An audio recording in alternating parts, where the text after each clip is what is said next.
I'd like to get right to the hot news of the day, which is the so-called, you can obviously agree or correct me, ceasefire between Israel and Hamas. Is this ceasefire, as you understand it, a defeat for Israel?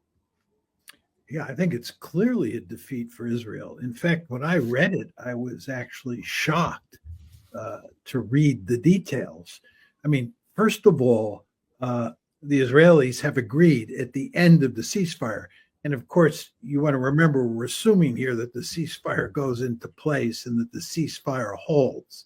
Assuming that is the case, the Israelis have agreed to leave Gaza. They're not going to have any military forces left in Gaza.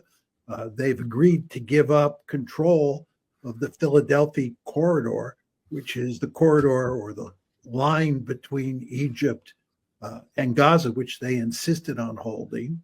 Furthermore, the Palestinians in Gaza are free to move around, which means the Palestinians that have been pushed out of northern Gaza can return to their homes in the north.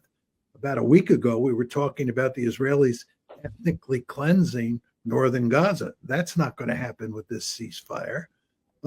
Furthermore, Hamas is alive and well. In no way is Hamas defeated. And on top of that, food, gas, oil, water, and so forth and so on, medicine that's been kept out of Gaza is pretty much free to flow in now. The other factor is that the Israelis are in deep trouble inside of Gaza. There have been a spate of articles in the Israeli press, and this includes newspapers that are sympathetic to the Netanyahu government that make it clear that Hamas has basically reconstituted itself and is not in bad shape at all. In fact, it looks like it is in as formidable shape as it was on October 7th.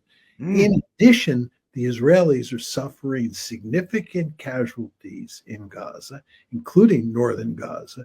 The idea that they have a free ride in there is simply wrong.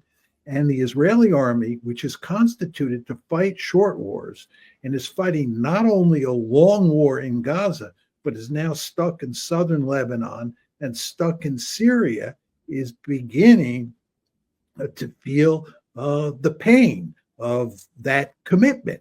And the army is having trouble getting reservists to report for duty.